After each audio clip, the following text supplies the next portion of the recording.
कहाँ लाए हो मुझे? छोड़ो मुझे। क्यों क्यों जान का अज़ाब बन गए हो तुम मेरे लिए? प्लीज़ छोड़ दो मुझे डर लगता है अंधेरे से। मैं कैसे रह सकती हूँ अकेली यहाँ? प्लीज़। नकाबपोश माया को ज़बरदस्ती अपने साथ लाते एक तारीक कमरे में बंद कर चुका था। माया तारीक बंद कमरे को देखते दरवाज़ा बजाते हुए बोली। बाहर कदमों की चाप सुनाई दे रही थी। खाना खा लो, तुम्हें भूख लगी होगी। माया दीवार से टेक लगाए सर घुटनों में दिए, बाजू अपनी टांगों के गिर्द लपेटे रोने में मशगूल थी जब कमरे का दरवाज़ा खोल नकाबपोश हाथ में एक ट्रे लिए दाखिल हुआ। भूख नहीं है मुझे, दफ़ा हो जाओ यहाँ से, इसे लेकर। माया अपने सामने रखी डिश को हाथ मारती खूंखार नज़रों से नकाबपोश को देखते हुए बोली। तुम्हारे इस तरह चिल्लाने से, भूखे रहने से मुझे कोई फ़र्क नहीं पड़ने वाला। उल्टा तुम अपना नुकसान कर रही हो मोहतरमा। और तुम्हारी इत्तला के लिए अर्ज़ कर दूं, मैं तुम्हें शौक़ से उठाकर नहीं लाया। ये देखो। नकाबपोश माया के गुस्से से मुतासिर हुए बिना मोबाइल की स्क्रीन पर उंगलियां चलाता एक वीडियो माया के सामने करता पुरशौक और तमस्कर उड़ाती नज़रों से उसे देखने लगा। अगर तू ये जुआ हार गया तो हमें तेरी बहन चाहिए बदले में, या हमारा पैसा लौटा दे, सारा का सारा जो तू जुए में हार चुका है, वरना तेरी बहन को उठा कर ले जाएंगे। हमें 2 दिन में हमारा सारा पैसा चाहिए। अगर तू हमारा पैसा लौटा देगा तो तुझे माल मिल जाएगा और तेरी बहन को छोड़ देंगे, वरना इधर का रुख भी किया तो जान से मार दूंगा। फरूख एक लंबे बालों वाले स्याह फार्म के सामने नशे की हालत में बैठा पत्ते खेल रहा था और वो एक क्लब का मंजर था। सामने बैठा स्याह फार्म हाथ में पिस्तौल लिए फरूख को लड़खड़ाती आवाज़ में धमकी दे रहा था। लेकिन भाई, मैं 2 दिन में इतना पैसा कहाँ से ला सकता हूँ? फरूख नशे की हालत में अपना पत्ता टेबल पर फेंकते बोला। यह हमारा मसला नहीं है, हमें बस हमारा पैसा चाहिए। अगर तू नहीं दे सकता तो 2 दिन बाद हमें तेरी बहन चाहिए, वरना घर से उठा लाएंगे हम उसे। लेकिन मेरा बाप उससे बहुत मोहब्बत करता है, कत्ल कर देगा वह तुम लोगों को। तुम लोग उस तक नहीं पहुंच सकते। फरूख कहका लगाता बोला। साले कमीने, हमने तुझे बोला था ना कि जुआ खेल हमसे, हमें बस हमारा पैसा चाहिए या तेरी बहन।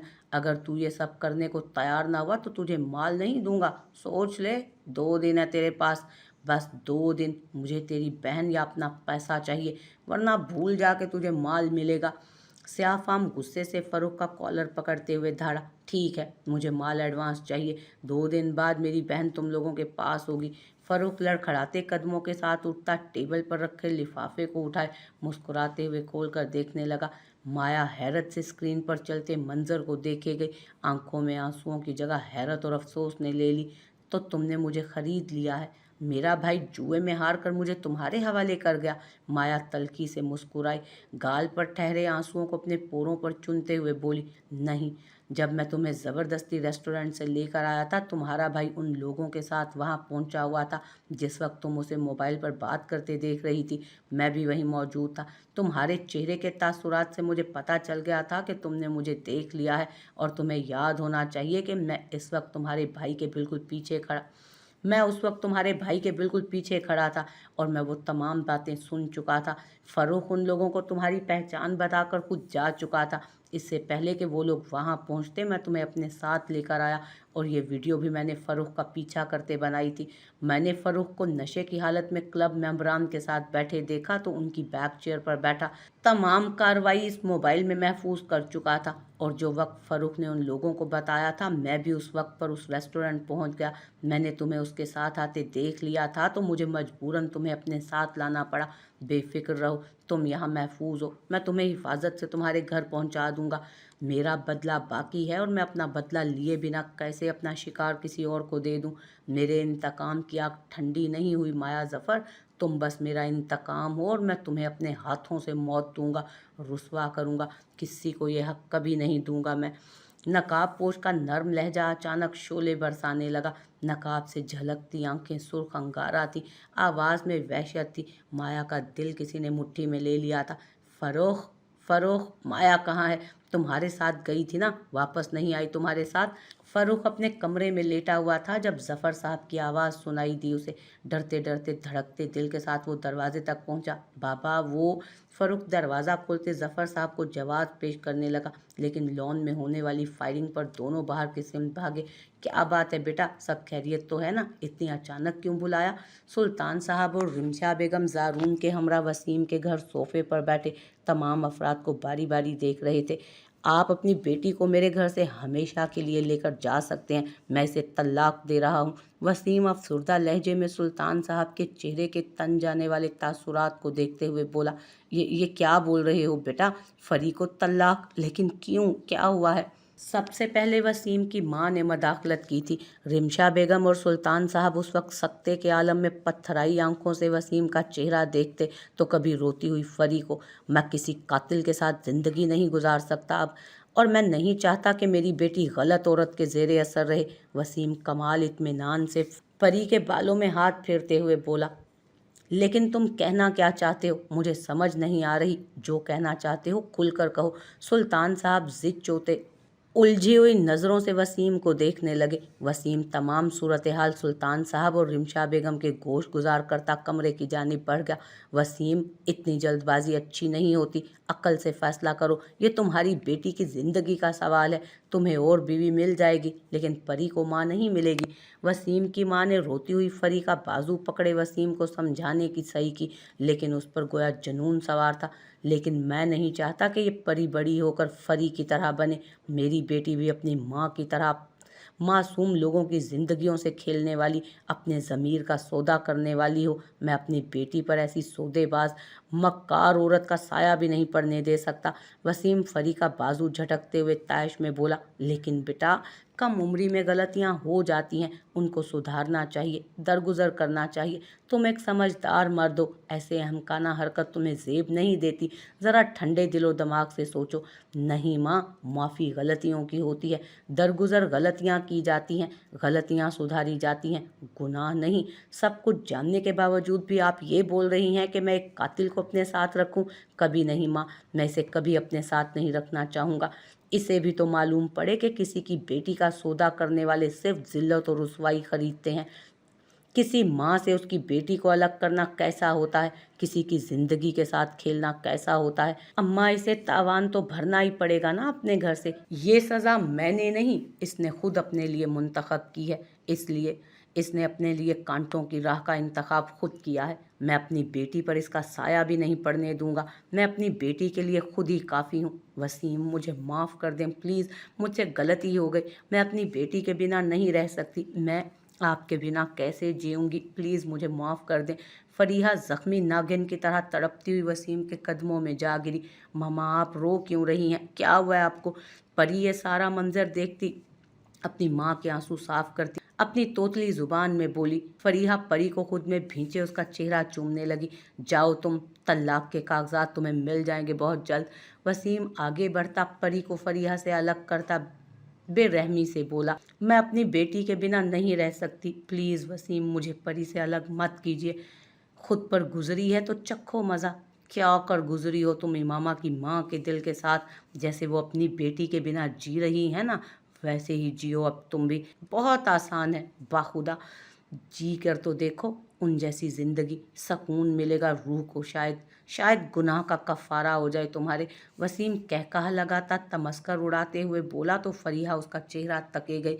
नहीं प्लीज़, मैं परी के साथ रह फरीहा सुल्तान, मैं अपने होशो हवास में 3 लोगों की मौजूदगी में तुम्हें तलाक देता हूँ, तलाक देता हूँ, तलाक देता हूँ।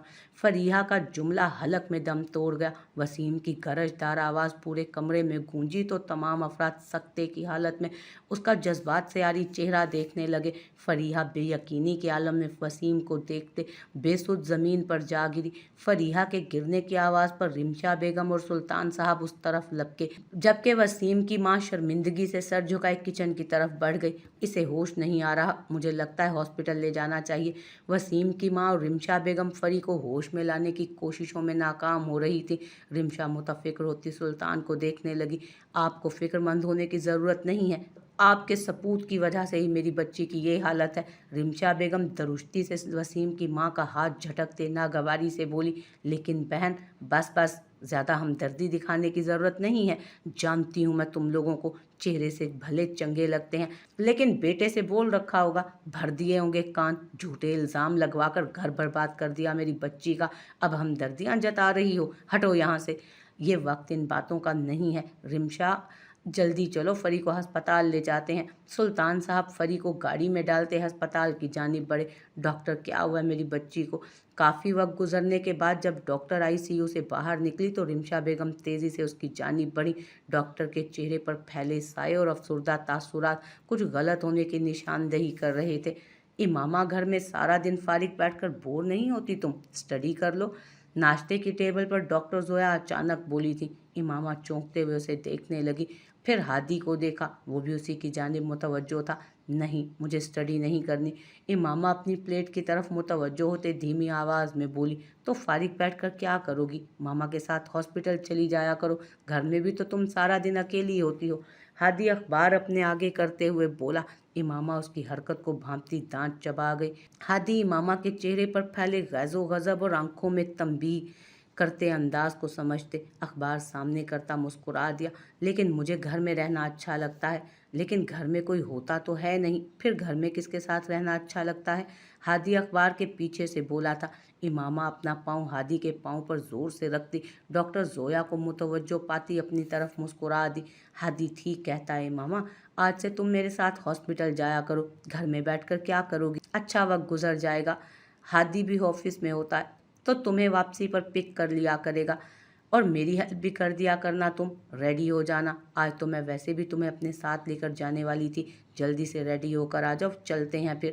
ڈاکٹر زویا ٹیبل سے اٹھتے مصروف انداز میں بولتی ڈرائنگ روم سے نکل گئیں۔ اب بتائیے، یہ کھسیانے سے ہنس رہے تھے تو مطلب مجھے دکھائی نہیں دے رہا تھا کیا؟ کیا بولا؟ ماما کے ساتھ ہاسپٹل چلی جایا کروں، اسٹڈی کر لوں، گھر میں ہوتا کون ہے؟ میرے گھر میں رہنے سے بہت گدگدی ہو رہی ہے نا آپ کو؟ امامہ خونخوار نظروں سے ہادی کو دیکھتی دانت چباتے ہوئے بولی۔ ہادی اخبار سے نظریں ہٹائے دھیمی آواز میں غصہ ہوتی امامہ کو دیکھ کر مسکرا دیا، گویا بھیڑ کے چھتے کو ہاتھ لگا دیا ہو۔ امامہ پر ہادی کے ہنسنے کا الٹا اثر ہوا تھا۔ بہت دانت نکل رہے ہیں، خوش ہو جائیں، چلی جاؤں گی میں، دل سے خوش ہو لینا، پورے دانت نکال کے ہنسنا پھر جب میں گھر میں نہیں ہوں گی نا۔ پتہ نہیں کس بات کی خوشیاں چڑھی ہوئی ہیں موصوف کو۔ امامہ ہادی کے ہاتھ سے اخبار کھینچتے ٹیبل پر پٹکتی کمر پر ہاتھ رکھے بولی۔ اچھا بابا، اب اتنا غصہ کیوں؟ جان لینے کا ارادہ ہے کیا میری؟ غصے میں تم اور بھی حسین لگتی ہو، تو اس کا مطلب یہ نہیں کہ حسین نظر آنے کے لیے تم بار بار غصہ بھی ہوگی مجھ پر، اور مجھ معصوم پر اتنا ظلم مت کیا کرو۔ ہادی اپنے سینے پر ہاتھ رکھے فرتے جذبات سے بولا، دوسرے ہاتھ سے امامہ کا ہاتھ تھامے کرسی پر اپنے پہلو میں بٹھانے ہی والا تھا کہ ڈاکٹر زویا کی آواز پر باہر کی جانب دیکھنے لگا۔ امامہ جلدی ریڈی ہو جاؤ بیٹا۔ آپ جائیں ماما، میں امامہ کو خود چھوڑ دوں گا، ابھی اسے ریڈی ہونا ہے تو آپ کو دیر ہو جائے گی۔ ہادی بلند آواز میں جواب دیتا امامت کے حیرت سے کھلے منہ کو دیکھے بمشکل اپنی ہنسی پر قابو پاتا اٹھ گیا۔ مبادا امامہ پھر سے نہ شروع ہو جائے۔ یار اب چھوڑ بھی دو، ایسا کیا بول دیا ہے میں نے جو گھنٹے بھر سے منہ پھلائے بیٹھی ہو؟ ہادی آئینے میں نظر آتے امامہ کے نروٹھے پن کو محسوس کرتا، بال برش کرتا منت بھرے لہجے میں بولا۔ امامہ ایک غسیلی نظر ہادی پر ڈالتی دراز کھولنے لگی۔ یہ پہن لو، میچنگ ہے اور اچھی بھی۔ ہادی مطلوبہ چیز امامہ کے سامنے نچاتا ہوا بولا تھا۔ امامہ نے بلو کلر کی چوڑیاں ہادی کے ہاتھ سے لینے کے لیے جیسے ہی ہاتھ بڑھایا، ہادی اپنا ہاتھ دور کرتا شرارت سے اسے دیکھنے لگا۔ ٹھیک ہے، رکھ لیں اسے، خود ہی پہن لیں، میں کوئی اور پہن لیتی ہوں۔ بارہا کوشش کرنے کے باوجود بھی جب ہادی نے اسے چوڑیاں نہ دیں تو امامہ دوبارہ دراز کی طرف بڑھی۔ لاؤ میں پہنا دوں۔ ہادی امامہ کو شانوں سے تھامے اپنے سامنے بٹھاتا خود گھٹنوں کے بل زمین پر بیٹھا، اس کا ہاتھ تھام کر چوڑیاں پہنانے لگا۔ امامہ خاموشی سے ہادی کے وجیح چہرے کو دیکھتی پیار سے مسکرا دی۔ ہادی امامہ کا مطمئن چہرہ دیکھتا خود بھی مطمئن ہوتا مسکرا دیا۔ پاگل لڑکی۔ ہادی چوڑیاں پہنائے سیدھا ہوتا، ہلکی سی چپت امامہ سر پر رسید کرتا مسکراتے ہوئے آفس کے لیے تیار ہونے لگا۔ चले ना, अब ऐसे क्या देख रहे हैं। इमामा रॉयल ब्लू कलर के सूट में मलबूस, मेकअप से पाक चेहरा, हल्की गुलाबी लिपस्टिक लगाए जाने को तैयार खड़ी थी, जबकि हादी टिकटिकी बांधे इमामा के हसीन चेहरे का तवाफ करने लगा। इमामा उसकी नज़रों से झींकती हादी के आगे अपने हाथ को हिलाते हुए बोली, हाँ चलो। हादी चौंकता हुआ साइड टेबल पर पड़े अपने मोबाइल, पर्स और कीज की तरफ मुतवज्जो हुआ। इमामा मुस्कुराते हुए हादी के पीछे पीछे चलती गाड़ी तक आई। 20 मिनट का रास्ता नोक झोंक में गुजरा था। इमामा हादी को खुदा हाफिज कहती उधर गई। हादी की गाड़ी नज़रों से ओझल होने तक इमामा बैरूनी गेट के पास ही खड़ी रही, फिर मुस्कुराते हुए अंदर बढ़ गई। डॉक्टर जोया कहाँ है? डॉक्टर इमामा जोया को अपने ऑफिस में ना पाते बाहर से गुजरती एक नर्स से पूछने लगी। ऑपरेशन थिएटर में है, नर्स मुख्तसरन बताती आगे बढ़ गई। इमामा कोने में रखे सोफे पर विराजमान होती मोबाइल में मसरूफ़ हो गई। काफ़ी देर गुजरने के बाद भी जब डॉक्टर जोया ना आई तो इमामा दिल बहलाने के लिए ऑफिस से निकल आई। सामने से उसे डॉक्टर जोया आती दिखाई दी। वो मुस्कुराते हुए आगे बढ़ गई। आपकी बेटी किसी शदीद सदमे के ज़ेरे असर है, उसे होश नहीं आ रहा। हम पूरी कोशिश कर रहे हैं लेकिन नतीजा कुछ बेहतर साबित नहीं हो रहा। आप दुआ कीजिए, अगर हालत ऐसे ही नाजुक रही तो इसके कोमे में जाने के आसार हैं। कोशिश कीजिए, अगर इन्हें होश आ जाए तो ख्याल रहे मरीज़ा के पास कोई भी किसी भी किस्म का शोर शराबा ना हो। इसके पास रोना भी नहीं है। हिम्मत रखिए, अल्लाह बेहतर करेगा। इमामा चंद लोगों के पीछे खड़ी डॉक्टर जोया की बातें अफसुर्दगी से सुन रही थी। डॉक्टर जोया इमामा को आंखों से इशारा करती मरीज़ा के रिश्तेदारों को लेकर आगे बढ़ गई। इमामा बोझल दिल के साथ बाहर लॉन में फूलों के पास आ गई। उसे अपना दिल डूबता महसूस हुआ। जहन के पर्दे पर बहुत सी यादें नमूदार हुई थी। अजीब तिश्नगी थी। इमामा अपना ध्यान बटाने को एक बेंच पर बैठती इधर उधर नज़रें दौड़ाने लगी। दफतन उसकी नज़र हॉस्पिटल के अंदरूनी हिस्से से निकलकर बैरूनी गेट की तरफ जाते वजूद पर पड़ी। इमामा धड़कते दिल के साथ उठ खड़ी हुई। धड़कनें मामूल से ज़्यादा तेज़ हो गई थीं। चेहरे का रंग फक हो चुका था। हथेलियां पसीने में भीगी थीं। कदम मन मन भर के हो गए थे। अपने ही पांव पर खड़े होना दुश्वार हो गया। बेयकीनी थी कि हद से सिवा, यकीन था कि मुतज़लज़ल। इमामा अपनी आंखों को मसलते फिर से उसी जानिब देखने लगी, गोया नज़र का धोखा हो। लेकिन सामने वही एक मंज़र था। बाकी सब मंज़र पस मंज़र में जा चुके थे। धड़कनों की आवाज़ इस कदर थी कि बाहर की आवाज़ें आना बंद हो चुकी थी। नज़रों के सामने एक बेयकीन और मोहब्बत से भरी आंखें झिलमिलाने लगी। कहाँ छुपा कर रखा है अपनी बहन को? साले, बाहर निकाल, हमसे धोखा करता है। ज़मीन में गाड़ दूंगा तुझे, पाताल से भी निकाल लाऊंगा तेरी बहन को। स्याह लिबास में मलबूस चंद लोग बंदूक थामे नौजवान के दरमियान एक लंबे बालों वाला स्याह फॉर्म गुस्से से तनतनाता फायरिंग करता आगे बढ़ा था। ये क्या है फरोख? और ये मेरी बेटी को क्यों घसीट रहे हैं? क्या किया है तुमने माया के साथ? कहाँ है मेरी माया? कहाँ है मेरी माया? जफर साहब फरूख को गिरेबान से थामे उस पर झुके सर को उसके झुके सर को झटका देते हुए बोले, वो बाबा, मेरे पास पैसे नहीं थे, मुझ पे कर्ज था इनका। इन्होंने कहा कि माया को लेकर आओ। माया की डिमांड इन्होंने मेरे सामने रख दी। उसके सिवा मेरे पास कोई चारा नहीं था। फरूख झुके सर के साथ शर्मिंदगी से बोला तो जफर साहब भारी कदम उठाए बाहर की जानिब लपके, जहां कदमों का शोर बढ़ता जा रहा था। लोग घर के अंदर पहुंच चुके थे। अरे भाई, बैठ के बात करो, क्या बात है, क्यों इतना वावेला कर रहे हो? जफर साहब हिम्मत और हौसले का शायद मुजाहिरा करते सख्ती से जबड़े भींचे बोले, अपनी बेटी को निकाल बाहर, कहाँ छुपा के रखा है तूने? स्याह फाम आगे बढ़ता जफर साहब को गिरेबान से थामे गुस्से से गुर्राया, लेकिन माया आपी तो घर वापस आई ही नहीं।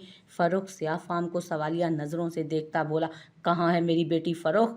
क्या किया है तुम लोगों ने उसके साथ? मेरी मासूम बेटी को अगर आंच भी आई ना, तुम लोगों को छोड़ूंगा नहीं मैं। कब्र से निकाल कर बदला लूंगा तुम लोगों से मैं। जफर साहब गुस्से से बेकाबू होते टूटे फूटे लहजे में बोले, अभी तू अपना सोच बुड्ढे।